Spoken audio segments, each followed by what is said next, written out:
BTech second ఇయర్లో 4th unit వచ్చేసి M3లో maths M3లో 4th unit వచ్చేసి కాంప్లెక్స్ వేరియబుల్ డిఫరెన్షియేషన్ అనేది 4th యూనిట్ యొక్క నేము.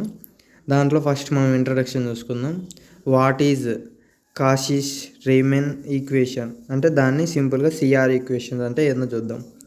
Define analytic function we will prove a very important result to test the analyticity of a complex variable. Complex variable యొక్క అనలిసిటీని దాని యొక్క రిజల్ట్ని మనం ఈ కాషీస్ రీమన్ ఈక్వేషన్ అనేది ప్రూవ్ చేస్తాం. ఇప్పుడు ఆ థీరం చూస్తే మీకు ఈజీగా అర్థమవుతుంది. చూడండి, the necessary and sufficient conditions for the derivative of the function f of z equal to w equal to e of x, y plus iv x, y to exits for all values of z in domain r. ఇప్పుడు ఇక్కడ చూసుకుంటే ఈ theorem అనేది ఎలా ఉంటుంది అంటే దాని యొక్క ఫంక్షన్ అనేది ఇలా ఉంటుంది, u ప్లస్ iv ఫామ్లో ఉంటుంది. ఇక్కడ x y వేరియబుల్స్ కాబట్టి x y వేరియబుల్స్ అనేది రాసినాం. ఇప్పుడు చూసుకుంటే do u by do x, do u by do y, do v by do x, do v by do y ఇలా పార్షియల్ డిఫరెన్షియేషన్ చేస్తే ఏది continuous function of x and y in ఆర్లో ఉన్న x వైని ఇలా పార్షియల్ డిఫరెన్షియేషన్ అంటే ఏంది, మామూలు differentiation అంటే ఇది, పార్షియల్ డిఫరెన్షియేషన్ అంటే ఇది వచ్చేసి ఆర్డినరీ డిఫరెన్షియేషన్, ఇది వచ్చేసి పార్షియల్ డిఫరెన్షియేషన్. ఇప్పుడు ఇక్కడ చూసుకుంటే పార్షియల్ డిఫరెన్షియేషన్ చేసిన తర్వాత నెక్స్ట్ ఏం ప్రూవ్ చేయాలంటే do u by do x అనేది దేనికి equal, do v by do y.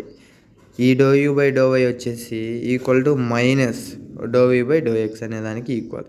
ఈ కండిషన్ని సాటిస్ఫై చేస్తే the above relation as known as Cauchy's Riemann equation or CR equation. Simply it says CR equations అంటాము. Next polar form of Cauchy's Riemann equation. Polar form చూసుకుందాం. If f of z equal to f of r into e power i theta equal to u of r comma theta plus iv of r comma theta and f of z is derivable at z not equal to r into e power i theta not, then dou u by dou r equal to 1 by r into dou v by dou theta. అలానే dou v by dou rకి అయితే minus 1 by r dou u by dou theta. ఇది వచ్చేసి polar form. Polar form మనకి ఎలా తెలుస్తుంది, polar form అంటే ఇలా ఉంటే దాన్ని పోలార్ ఫామ్ అంటాము. కాషీస్ అంటే CR ఈక్వేషన్స్లో పోలార్ ఫామ్ వచ్చినప్పుడు మనకు వాడాల్సిన ఈ పార్షియల్ డిఫరెన్షియేషన్ వచ్చేసి do u by do r, do v by do r, దానికి ఇది, దీనికి ఇది. నెక్స్ట్ వచ్చేసి హార్మోనిక్ ఫంక్షన్. హార్మోనిక్ ఫంక్షన్ అంటే చూద్దాం.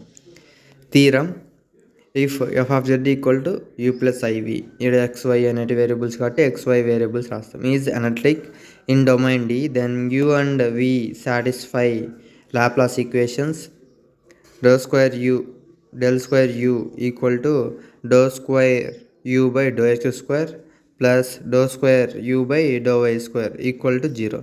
ఇప్పుడు ఈ రెండు అంటే సెకండ్ ఆర్డర్ డెరివేషన్ని ఈక్వల్ టు 0 చేస్తే దాన్నే హార్మోనిక్ ఫంక్షన్ అంటాం. అలానే వీలో కూడా do square v by do x square, do square v by do y square equal to 0 చేస్తే దాన్నే హార్మోనిక్ ఫంక్షన్ అంటాం. ఇదండి ఇక్కడ చూడండి, ఇది second order partial differentiation are called harmonic function.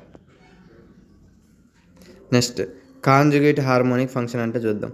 If f of z equal to u plus iv is analytic and if u and v satisfying Laplace equations then u and v are called conjugate harmonic function. ఇప్పుడు చూడండి, ఇక్కడ u plus iv అనేది ఒక function analytic, ఇది వచ్చేసి analytic, and u and v are satisfy Laplace equations. u v Laplace ఈక్వేషన్స్ని satisfy చేస్తే then u and v are conjugate harmonic function.